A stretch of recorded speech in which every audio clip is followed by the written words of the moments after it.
갈라디아서 3장 6절에서 9절입니다. 같이 한 목소리로 읽습니다. 아브라함이 하나님을 믿음에 그것을 그에게 의로 정하셨다 함과 같으니라.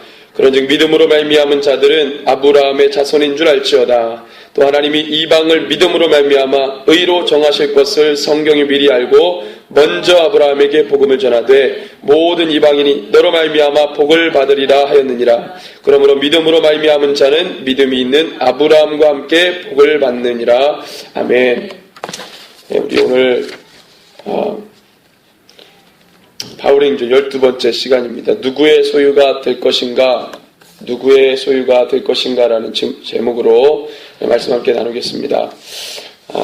우리 오늘 이 말씀은 우리 지난번에 갈라디아서 2장 말씀을 통해서 갈라디아 교회가 가지고 있었던 이 다른 복음, 또 다른 교리, 다른 복음의 사상을 가지고 있었던 부분에 대해서 바울이 자기의 이야기를 하며 옳지 않음에 대해서 바울이 변론하고 변호했습니다. 그래서 그리스도께 한번 붙들린 자가 다시 율법을 운운하면서 율법 안에 매여있는 자처럼 행동하는 것이 맞느냐, 그것에 대해서 베드로의 실수의 사건을 통해 바울이 이야기하면서 옳지 않다. 우리가 예수를 믿음으로 말미암아 모든 율법의 요소들은 다 필요 없게 됐다. 그래서 예수님이 오셔서 완전하게 하셨기 때문에 더 이상 우리가 율법에 대해서 매여 있을 필요가 없다.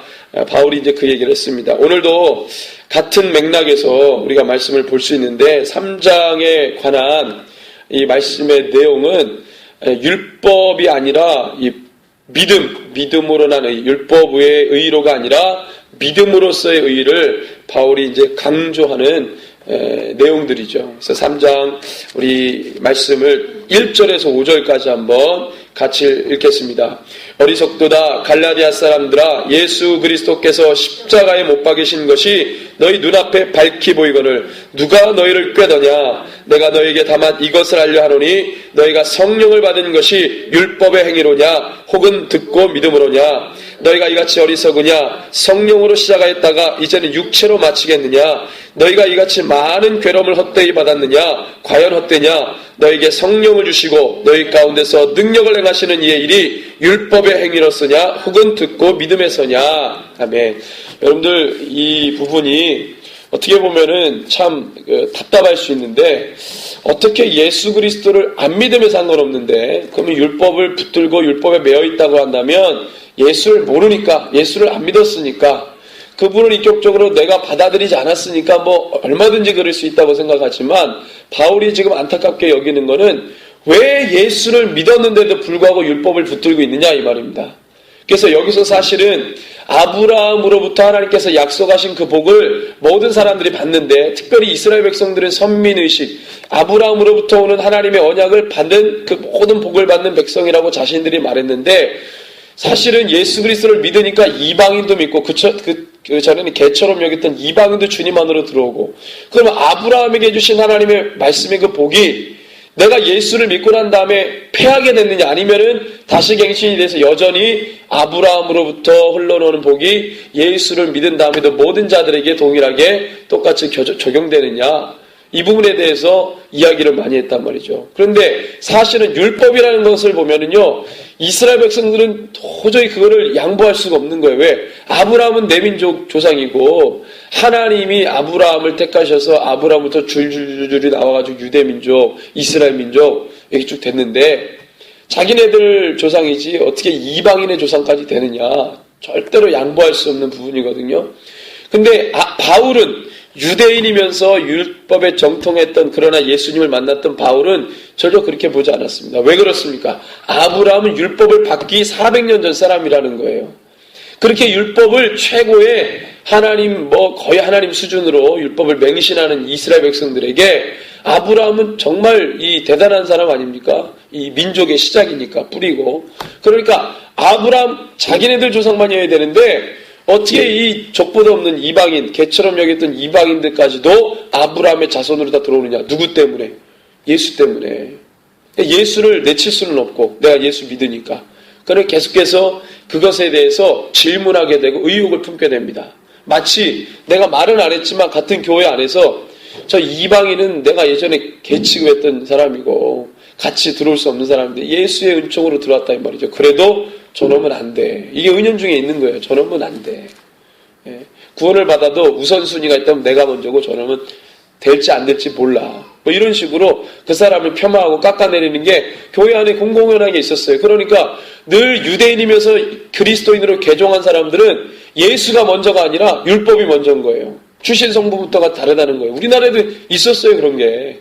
초기 기독교 역사를 보면 양반 그리스도인들이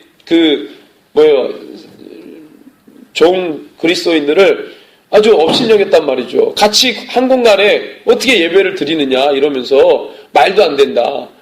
종자가 다르다 이러면서 그랬단 말이죠. 물론 정말로 이 복음적으로 양반이 종을 섬기는 그런 놀라운 역사도 있었지만 대부분은 그건 거의 별 안 되는 간증이고요. 대부분은 아주 심했습니다. 그래서 교회가 두 쪽에 났잖아요.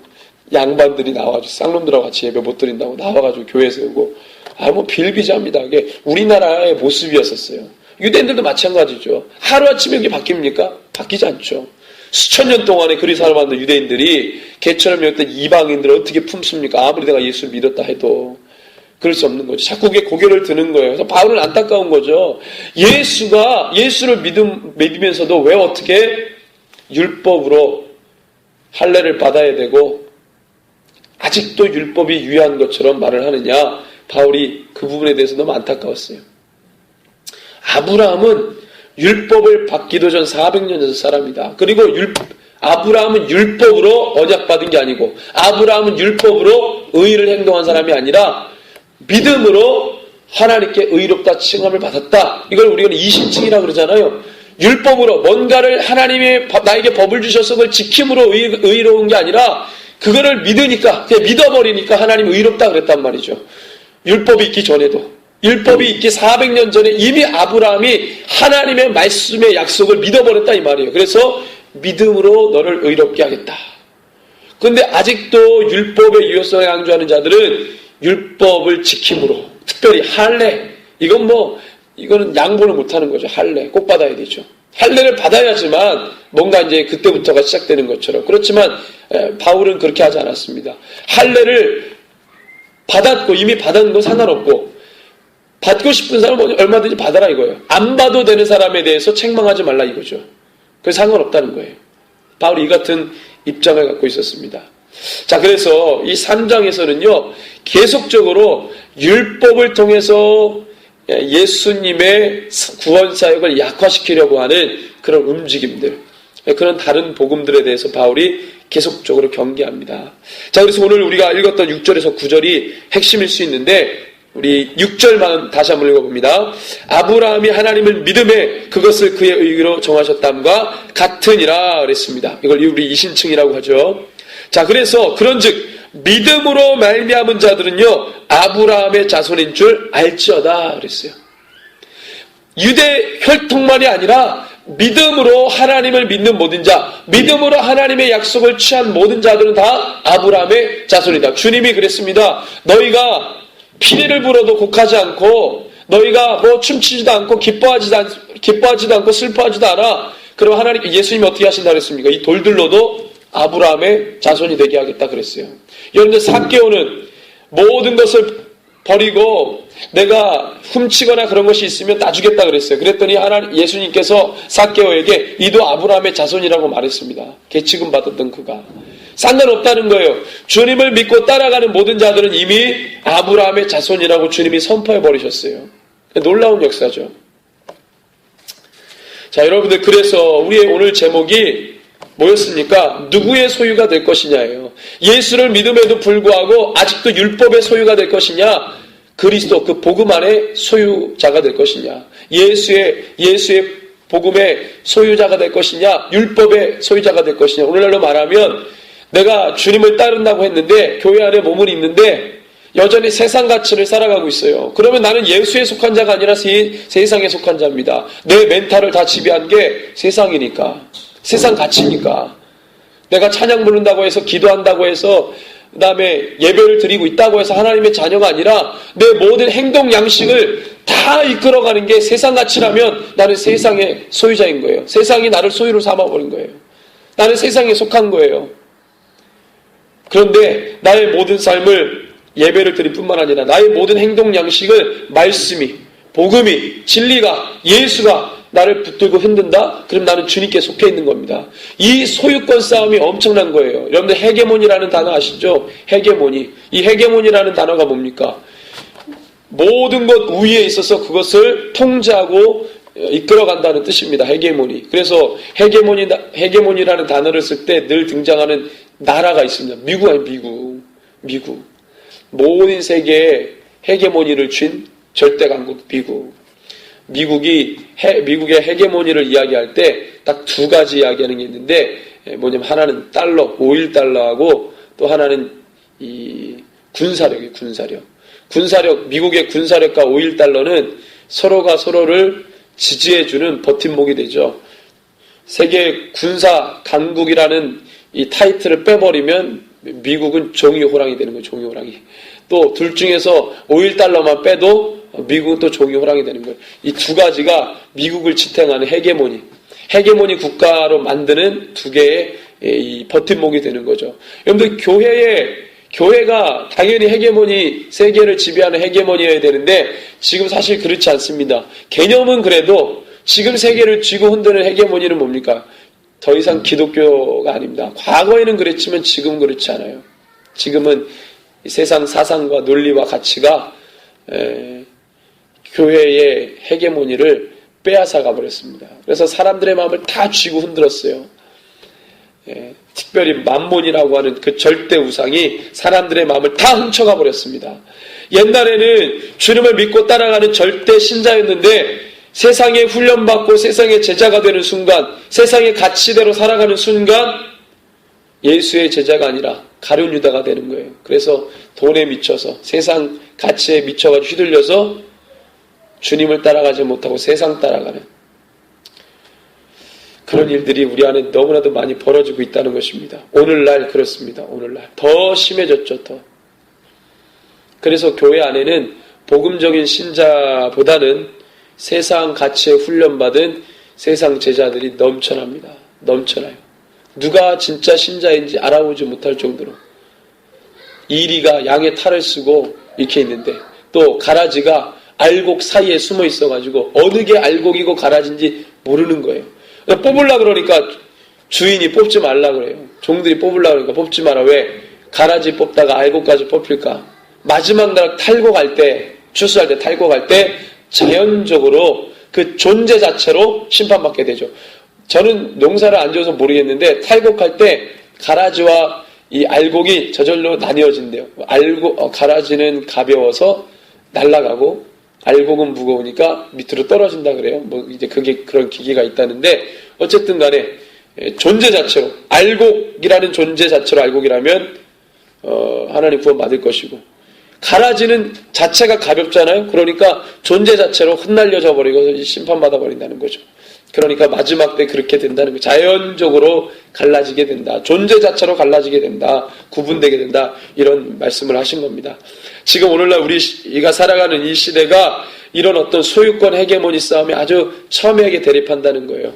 누구의 종이 될 것이냐? 누구의 소유권이 될 것이냐? 누구의 소유로 들어갈 것이냐? 주님 안에 소유물이 될 것이냐, 세상의 소유물이 될 것이냐, 날마다 내가 어떻게 행동하고 사느냐에 따라 그것이 판가름 난다는 것입니다. 이게 철저한 싸움인 거죠. 바울 당시 때만 해도 마찬가지입니다. 바울이 가장 골치 아팠던 것이 예수를 믿노라 하지만 여전히 율법을 붙들고 사는 그리스도인들 때문에 골치가 아팠어요. 너무 가슴이 답답했습니다. 오늘 말씀해 보니까 주목해야 될 부분들이 좀 몇 가지가 있는데, 자, 15절에서 18절까지 말씀 우리 같이 한번 읽어보겠습니다. 형제들아 내가 사람의 예대로 말하노니 사람의 언약이라도 정한 후에는 아무도 패하거나 더하거나 하지 못하느니라. 이 약속들은 아브라함과 그 자손에게 말씀하신 것인데 여럿을 가리켜 그 자손들이라 하지 아니하고 오직 한 사람을 가리켜 내 자손이라 하셨으니 곧 그리스도라. 내가 이것을 말하노니 하나님께서 미리 정하신 언약을 430년 후에 생긴 율법이 폐기하지 못하고 그 약속을 헛되게 하지 못하리라. 만일 그 유업이 율법에서 난 것이면 약속에서 난 것이 아니니라. 그러나 하나님이 약속으로 말미암아 아브라함에게 주신 것이라. 아멘. 그랬습니다. 특별히 16절에 자손, 아브라함과 그 자손에게 이 자손은 원래 히브리어 역으로는 이제 씨입니다. 씨. 자손이 아니라 씨. 그러니까 씨라는 표현은 육체적 혈통을 일컫는 말입니다. 씨. 그러니까 이건 분명히 아브라함의 자손, 아브라함의 씨로 말미암아 하나님께서 내시는 그 사람을 말하는 거죠. 그게 누구라는 거예요? 그리스도. 자, 이것이요, 여러분들, 아브라함으로부터 400년 후나 또는 430년 또는 450년 후에 무엇을 받습니까? 이스라엘 공동체가 율법을 받거든요. 이 율법이 먼저입니까? 아브라함이 주님의 말씀, 약속을 믿은 그 믿음이 먼저입니까? 이신칭의가 먼저예요? 율법이 먼저예요? 믿음, 언약을 믿어버린 그 내용을 믿어버린 아브라함에게만 약속하신 게 아니라 제가 말씀드렸잖아요. 아브라함 뒤에 올 모든 열방과 만민에게 동일하게 약속하신 거예요. 그렇기 때문에 아브라함 한 사람에게만 국한된 것이 아니라 그 아브라함처럼 하나님을 믿는 하나님의 약속을 믿는 모든 사람들에게 동일하게 그 약속이 적용되는 것입니다. 율법이 아니에요, 율법이. 자, 그러면 이제 문제는 뭐냐? 그럼 율법은 뭐냐? 이렇게 치고 나올 수 있잖아요. 지금 바울이 변론하는 것은 뭐냐면 율법이 먼저가 아니라 이 약속, 하나님의 약속을 믿음으로써 얻는 의, 이것이 먼저다라고 바울이 이야기하는 것인데, 그럼 율법은 뭐냐? 자, 율법 19절부터 우리 21절까지만 같이 읽습니다. 그런즉 율법은 무엇이냐? 범법함으로 더하여진 것이라 천사들을 통하여 한 중보자의 손으로 베푸신 것인데 약속하신 자손이 오시기까지 있을 것이라. 그 중보자를 한 편만 위한 자가 아니라 하나님은 한 분이시니라. 그러면 율법이 하나님의 약속들과 반대되는 것이냐? 결코 그럴 수 없느니라. 만일 능히 살게 하는 율법을 주셨더라면 의가 반드시 율법으로 말미암아. 이 굉장한 얘기인데요. 자, 그런즉 율법이 뭐냐 그랬습니다. 자, 범법함으로 더하여진 것이라. 이 말은 뭐예요? 이스라엘 백성들이 죄를, 여러분들 아담과 이후로부터 범죄했습니다. 모든 인간이 범죄했어요. 그래서 주님께서 시내산에서 이스라엘 백성을 자기 백성화하는 그 상황 가운데 하나님이 그 죄악 가운데 빠져있는 그들에게 뭘 주신 거예요? 율법을 주셨어요. 왜 율법 주셨습니까? 죄가 죄인 줄 모르고 살았습니다. 하나님이 무엇은 좋아하고 무엇은 싫어하는지, 이게 죄인지, 여러분들 죄라고 말하면 사회법으로 죄의 정의가 아니라 하나님이 봤을 때 죄냐, 하나님이 봤을 때 선이냐 악이냐 선이냐, 이걸 말하는 거예요. 하나님이 규정하시는 죄, 물론 율법에 보니까 지금도 입에 담지 못할 행위들에 대해서 죄로 규정한 것이 있습니다. 맞습니다. 그것이 있는데 중요한 거는 하나님이 봤을 때 죄인 거예요. 여러분들, 그래서 이 죄라고 하는 것이 근본적으로는 하나님을 믿지 않는 것이 가장 큰 죄요, 하나님을 믿는 것이 가장 큰 선입니다. 왜 그렇습니까? 하나님을 모르면 우리는 어떻게 됩니까? 죄 때문에 멸망마다 죽거든요. 하나님 알면 살잖아요. 그러니까 그거거든요. 그러니까 근본적으로 죄라고 하는 것은 하나님을 알지 못해서 멸망마다 죽을 수밖에 없는 것. 이게 아주 큰 죄인데, 자, 그렇기 때문에 하나님이 이스라엘 백성들에게 율법을 주시면서 야, 죄는 이런 거야 라고 눈을 뜨게 하시고 알게 하셨습니다. 죄를 알려주신 거예요. 가르쳐 주신 거예요. 그러니까 표현 자체가 바울이 이렇게 말했습니다. 범법함으로 더하여진 것이라. 너희들이 죄에서 죄를 짓고 죄를 지으니까 하나님이 율법을 주신 거예요. 자, 천사들을 통하여 한 중보자의 손으로, 이 중보자는 누굽니까? 모세겠죠. 모세. 베푸신 것인데 약속하신 자손이 오시기까지 있을 것이라. 이게 누구예요? 예수 그리스도입니다. 약속하신 자손이 오시기까지. 그러니까 바울은 야, 율법은 다른 것이 아니라 주님 본체가 오실 때까지만 너희들에게 죄를 죄로 여길 수 있도록 묶어둔 것이다, 이 말을 한 거예요. 자, 그래서 이 말을 다시 다르게 이야기하는데 어떻게 이야기하냐면, 자, 22절입니다. 그러나 성경의 모든 것을 죄 아래 가두었으니, 이때 성경은 뭘 말해요? 이때 성경은 구약 성경입니다. 그죠? 율법이죠. 구약 성경 율법. 이때는 신약이 없었으니까. 그러나 성경의 모든 것을 죄 아래 가두었다. 이 말이 뭐예요? 율법이 주님이 오실 때까지만 우리를 죄로 가두었다는 말이에요. 죄를 죄로 알게끔 했단 말이죠. 주님이 오시니까 이제는 율법을 계속 붙들 필요가 있어요? 아닙니다. 이제는 죄를 죄로 가두는, 죄를 알게 하는 게 아니라 이제는 죄 용서함을 받아야 되잖아요. 그래서 예수님이 오셨으니까 그전에는 율법을 지킴으로 힘겹게 죄와 싸우며 살았는데 이제는 그럴 필요가 없어요. 이제는 죄를 힘겹게 죄를 알고 죄를 안 짓고 하는 게 아니라 이제는 죄를 용서받아야 되는, 그것은 뭡니까? 예수를 믿는 거잖아요. 이제는 지키는 세대가 아니라 이제는 믿는 세대로 시작을 하는 거예요. 예수 그리스도를 믿는 시대. 이제는 뭐예요? 용서받는 시대가 되는 거죠. 그래서 지금부터는 뭐예요? 무조건 주님 예수 그리스도의 이름으로 뭐 해야 됩니까? 회개해야 되는 거예요. 회개. 내 자신의 모든 것들을 다 토설하고 주님 앞에 회개하는 거죠. 그래야 뭐예요? 주님을 믿는 믿음으로 구원을 받는 것이죠. 완전히 이제 달라지게 되는 거예요. 그래서 자, 이것은 20절에 보니까 이 중보자는 한 편만 위한 자가 아니라 그랬습니다. 이게 뭐예요? 모든 열방과 이방 민족을 위한 중보자. 그러면 율법이 하나님의 약속들과 반대되느냐? 전혀 그렇지 않죠. 만일 능히 살게 하는 율법이셨으면 의가 반드시 율법으로 말미암다. 이런 일이 안 생긴 게 천만다행이에요. 여러분들 바울의 기본적인 율법 발은 뭐냐? 지킬 수 없다 합니다. 율법은 다 지킬 수 없다. 자, 그래서 10절 말씀해 보면은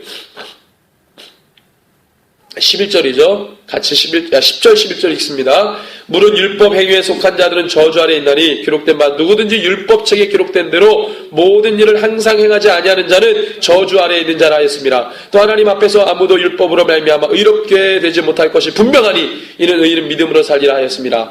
바울의 분명한 율법과는 뭐냐? 율법은 절대 지킬 수 없다는 거예요. 지켜지기 힘들다는 거예요. 아무도 율법 안에 있는 것을 다 지킬 수 없답니다. 그러니까 여러분들 재밌는 표현이 또 있는데 이런 이야기를 합니다. 13절에 그리스도께서 우리를 위하여 저주를 받으사 율법의 저주의 소리를 속량하셨으니 기록된 바 나무에 달린 자마다 저주 아래에 있는 자라 하였다 그랬습니다. 이 말씀을 잘 이해하셔야 되는 게, 여러분들 나무에 달린 자는 어떤 이 사람이었습니까? 하나님의 저주를 받았다 그랬습니다. 여러분들 나무에 달린 자, 이거 율법에 기록된 건데 나무에 달라 죽여야 되는 사람들에 대해서 율법이 정했습니다. 그 죄를 지으면 나무에 달아 죽어요. 저주를 받아 죽는, 하나님의 저주를 받아 죽는데, 그러니까 뭐예요? 율법은요 저주받게 하는 거예요. 저주받게 한다. 이게 굉장히 강경한 표현입니다. 그래서 그리스도께서 우리를 위하여 저주를 받은 바 되사, 우리가 저주받아야 되는데 누가 대신 저주받아요? 예수님이 대신 저주받았어요. 우리가 율법 아래 있을 때 율법을 못 지키니까 다 이 말씀대로 율법에 저주받아야 돼요. 다 받아야 되는데 여러분, 그러면 살 수 있는 사람이 있어요? 없어요? 없어요. 그런데 주님이 오셔가지고 대신 우리의 저주를 다 받으셨어요. 우리가 율법을 못 지키니까 우리의 그 못 지키는 죄와 그래서 저주받을 수밖에 없는 우리를 대신해서 주님이 다 받으신 거예요. 다 받으셨어요. 그런데 말씀해 보니까 나무에 달아 죽인 자는 다 저주를 받았대요. 예수님이 우리의 죄를 다 짊어지시고 어디에 달아 죽었습니까? 나무에 달아 죽인 거예요. 말씀 그대로. 우리가 거기에 있어야 되는데 주님이 대신. 그래서 중요한 것은 이는 그리스도 예수 안에서 아브라함의 복이 이방인에게 미치게 하고 또 우리로 하여금 믿음으로 말미암아 성령의 약속 받게 함이라 그랬습니다. 이제는 우리가 예수 그리스도, 우리 대신 죄를 짊어지시고 죽으신 그 예수 그리스도, 그분을 믿으면 우리가 아브라함의 모든 약속을 받은 자요, 또 하나님께서 우리를 구원하신 그 놀라운 일들을 우리가 경험하게 된다. 이 말씀을 하십니다. 율법으로서는 할 수 없는데 주님이 예수를 믿는 그 믿음으로 된다라고 말씀하셨어요. 자, 그래서 우리가 모든 것을 다 내어드리고 예수께 붙어있고 말씀 안에 있고 예수가 우리를 소유로 삼을 때 우리가 예스하며 그 안에 있기만 하면 하나님께서 우리의 모든 죄가 있다 하더라도 그것을 맑게 씻기십니다. 예수 밖에 있는 자들은 절대 그렇게 못 받는데 주님의 소유권 된 자들은 다 주님이 예수의 보혈로 우리를 씻겨주셔서 주님의 제자와 주님의 백성이 되도록 하신다는 거예요. 그러니까 바울은 너무 답답한 거죠. 이렇게 돼야 되는데 아직도 한 다리는 예수 안에 걸쳐 있고 한 다리는 율법 안에 걸쳐 있는 거예요. 이 사람 어떻게 찢어 죽여요? 반으로 가릅니까? 이 사람은 살 수 없는 자예요. 바울이 볼 때 이 사람은 죽은 자입니다. 예수를 믿지 않는 자예요. 복음 안에 있지 않는 자예요. 예수의 소유권 안에 들어오지 않는 자입니다. 이상하잖아요. 여러분들 포도나무에서 포도가 나잖아요. 근데 한 다리는 율법에다 갖다 놓고 세상에다 갖다 놓고 한 다리는 복음에다 갖다 놔요. 그럼 이 사람은 어떤 열매를 맺어야 되나요? 매 열매 맺지 않으면 다 저주받는 건데, 하나님 심판받는 건데, 이 사람이 이상한 열매도 심판받고 저주받습니다. 반드시 그 나무에서는 그 열매를 맺어야 되는 거예요.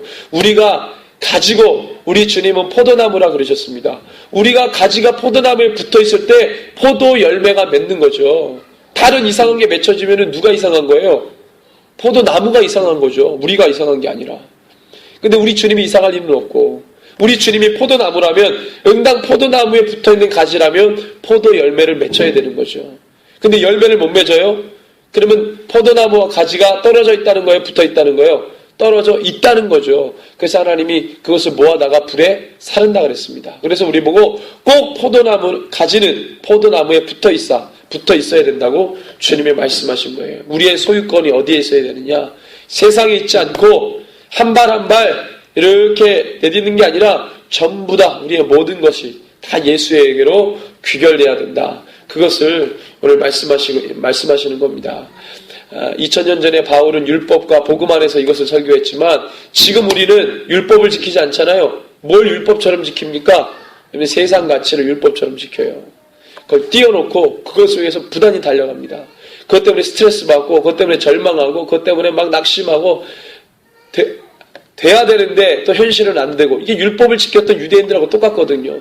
저걸 분명히 쫓아가야 되는데 쫓아가다가는 바짓가락이 찢어질 것 같고 안 되고 근데 목표는 막 종교제자들이 막 그것을 지우고 이러는데 힘들죠. 마찬가지로 이 세상에 주님이 아니라 세상 율법처럼 주어진 그 세상을 막 쫓아갑니다. 달려갑니다. 그렇게 달려가면 뭔가 떨어지는 것처럼 마찬가지로 유대인들도 율법을 막 지키다 보면 뭔가 떨어질 것처럼 근데 그러지 않았어요. 여전히 그 굴레가 우리 가운데 있다는 거예요. 여러분들 그래서 늘 주님 안에 있기를 원합니다. 주님의 제자라고 한다면 응당 주님 안에 있어야 돼요. 말씀 안에 있어야 됩니다. 말씀 정신에, 말씀의 영성에 예수님이 하신 그 모든 메시지에 귀를 기울이고 촉각을 곤두세우고 우리의 영성을 민감하게 하고 성령님의 내주하시는 음성을 귀 기울이면서 귀담아야 되고요. 하나님이 역사 가운데서 말씀하신 그 모든 것들에 우리가 집중하고 주목해야 됩니다. 그렇지 않으면 넘어지는 겁니다. 너무나 쉽게 넘어질 수 있다는 겁니다. 한국교회가 지금 그러고 있습니다. 한국교회 온통 관심이 말씀과 복음과 진리에 있지 않습니다. 예수에게 집중하지 않습니다. 저 여러분들 예수에 집중하는 주의 소유권된 자들이 되기를 소원합니다. 우리 이 시간에 함께 기도할 때 하나님 우리뿐만 아니라 우리 주변에 있는 성도라 불리우는 모든 자들이 오직 예수님께만 집중